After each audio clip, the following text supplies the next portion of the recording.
ഒരു 10 മിനിറ്റ് കൊണ്ട് തേങ്ങാപ്പാലോ മുട്ടയോ ഒന്നും ചേർക്കാതെ കുട്ടികൾക്ക് പോലും ഈസി ആയിട്ട് ഉണ്ടാക്കാൻ പറ്റുന്ന ഒരു അച്ചപ്പത്തിൻ്റെ റെസിപ്പിയാണ് കേട്ടോ ഇന്ന്. അപ്പോൾ ഇത് കാണുമ്പോൾ തന്നെ നിങ്ങൾക്ക് മനസ്സിലാകുന്നുണ്ടാവും, പെട്ടെന്ന് ചായ തിളക്കുന്ന നേരം കൊണ്ട് നമുക്ക് ഉണ്ടാക്കിയെടുക്കാൻ പറ്റുന്ന റെസിപ്പിയാണ് കേട്ടോ നമ്മുടെ ഈ ഒരു അച്ചപ്പത്തിൻ്റെ റെസിപ്പി.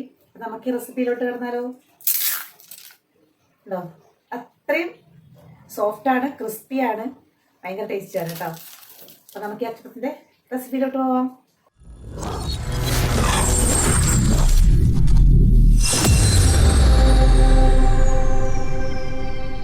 അപ്പം നമുക്കിത് ആദ്യം തന്നെ വേണ്ടുന്നത് അരിപ്പൊടിയാണ് കേട്ടോ. നമ്മുടെ ഇടിയപ്പം പത്തിരിക്കൊക്കെയുള്ള അരിപ്പൊടിയാണ് ഇത്.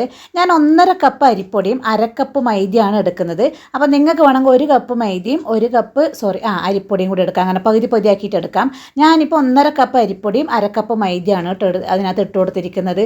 ഇനിയിപ്പോൾ ഇത് എള്ളാണ് ഇട്ട് കൊടുക്കുന്നത്. അത് അബദ്ധം പറ്റിപ്പോയി, ലാസ്റ്റാണ് ഇട്ട് കൊടുക്കേണ്ടത്.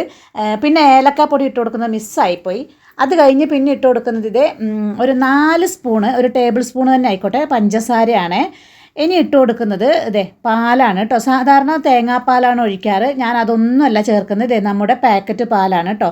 അത് നമുക്ക് മൊത്തം 2 കപ്പാണല്ലോ നമ്മൾ എടുത്തിരിക്കുന്നത്. ഒരു 1.5 കപ്പ് അരിപ്പൊടിയും 1/2 കപ്പ് മൈദയും.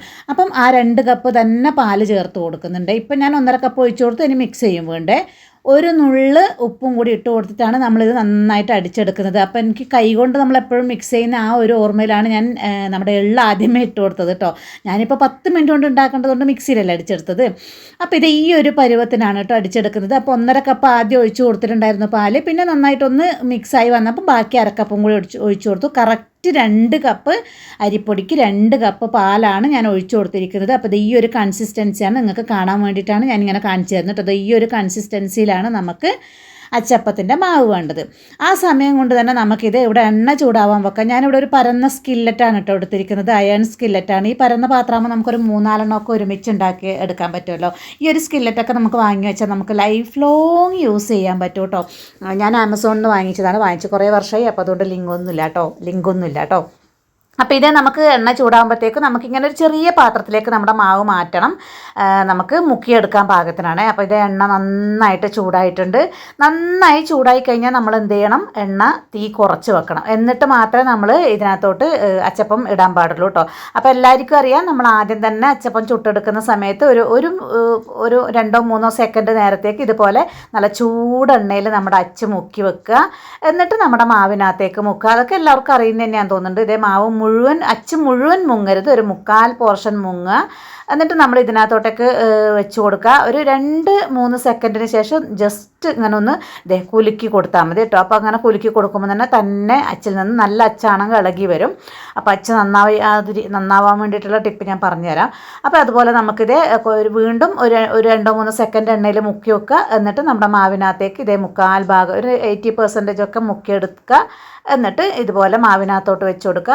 2-3 സെക്കൻഡ് കഴിയുമ്പോൾ നമുക്കത് ഒന്ന് കുലുക്കി കൊടുത്താൽ നന്നായിട്ട് ഇളകി വരും. അപ്പോൾ അങ്ങനെ നമുക്ക് ഒരു 4-5 ഒക്കെ ആവും. എൻ്റെ ഇതിനകത്തോട്ട് ഒരു 4 എണ്ണമാണ് കറക്റ്റായിട്ട് വരുന്നത്. അപ്പോൾ ഞാൻ 4 എണ്ണം ഒരുമിച്ച് ചുട്ടെടുക്കുന്നുണ്ട്. അപ്പോൾ നമ്മളിത് ഈ ഒരു പ്രോസസ്സ് നമ്മൾ പെട്ടെന്ന് ചെയ്തെടുക്കണം. കാരണം നമ്മൾ ആദ്യം ഉണ്ടാക്കിയത് നിങ്ങൾക്ക് കാണുന്നുണ്ടാവും, അവിടെ മുരിഞ്ഞു തുടങ്ങിയിട്ടുണ്ട്. അപ്പം അത് പെട്ടെന്ന് തന്നെ നമ്മൾ സ്പീഡിൽ ചെയ്ത് എടുക്കണം കേട്ടോ. അപ്പോൾ അങ്ങനെ ചെയ്ത് കൊടുക്കുക. എന്നിട്ട് നമുക്ക് ആദ്യം ഉണ്ടാക്കിയത് ഇങ്ങനെ ഓരോന്നായിട്ട് മറിച്ചിട്ട് കൊടുക്കുക. ഇനിയിപ്പം നമുക്ക് നമ്മുടെ പാകത്തിന് അതൊന്ന് മൊരിയിച്ചെടുക്കുക. അതിപ്പോൾ എല്ലാവർക്കും അറിയാമല്ലോ, 2 സൈഡും നമുക്ക് ആവശ്യത്തിന് മൊരിയിച്ചെടുക്കുക. ഒരുപാട് അങ്ങ് ബ്രൗൺ ആവാൻ നിൽക്കരുത്. ഒരു ലൈറ്റ് ഗോൾഡൻ ആകുമ്പോൾ തന്നെ നമ്മൾ കോരി എടുക്കണം. അത് കഴിഞ്ഞ് നമ്മൾ തണിഞ്ഞ് കഴിയുമ്പോൾ കുറച്ചും കൂടിയും നമുക്കത് ഡാർക്കായി കിട്ടും കേട്ടോ. അപ്പോൾ ഇത് എൻ്റെ ആദ്യം ഇട്ടത് ഞാൻ ഓൾറെഡി എടുത്തു കഴിഞ്ഞു. ഇനിയിപ്പോൾ ബാക്കിയുള്ളതും കൂടി ആയി കിട്ടിയിട്ടുണ്ട്. അപ്പം നമുക്ക് ഇനി പെട്ടെന്ന് തന്നെ അത് കോരിയെടുക്കാം. അപ്പോൾ ഞാൻ വെപ്രാളത്തിലാണ് കോരുന്നത്. കാരണം വേറൊന്നുമല്ല, എൻ്റെ അരിപ്പ പാത്രം എടുത്ത് വെക്കാൻ മറന്നു പോയിട്ടാണ്. അപ്പോൾ നമ്മുടെ അച്ചപ്പം എല്ലാം റെഡി ആയിട്ടുണ്ട്. ഇനി നമുക്ക് അതേപോലെ തന്നെ ആദ്യം തന്നെ നമ്മൾ ഒന്ന് അച്ച് മുക്കണം കേട്ടോ. മുക്കിയിട്ട് എണ്ണയിൽ ഒരു 1-2 സെക്കൻഡ് മുക്കി വെച്ചിട്ട് ശേഷം നമ്മൾ ഇതുപോലെ മാവ് മുക്കി ഇതിനകത്തോട്ടേക്ക് ഇടുക. എന്നിട്ട് നമുക്ക് ആവശ്യത്തിന് പാകത്തിന് ഇതുപോലെ തന്നെ മൊരിയിച്ചെടുക്കാം കേട്ടോ. ഗോൾഡൻ ബ്രൗൺ നിറാവുന്ന ആ ഒരു പാകമാകുമ്പോൾ നമുക്ക് കോരിയെടുക്കാം. അപ്പോൾ അങ്ങനെ നമ്മുടെ അച്ചപ്പം എല്ലാം റെഡിയാക്കി എടുക്കാം കേട്ടോ. അപ്പോൾ ഇത് നിങ്ങൾക്ക് കാണുമ്പോൾ മനസ്സിലാവുന്നുണ്ടാവും, ഗോൾഡൻ കളറായിട്ടുണ്ട്. ഒരെണ്ണം മോൻ കൊണ്ടുപോയി കേട്ടോ.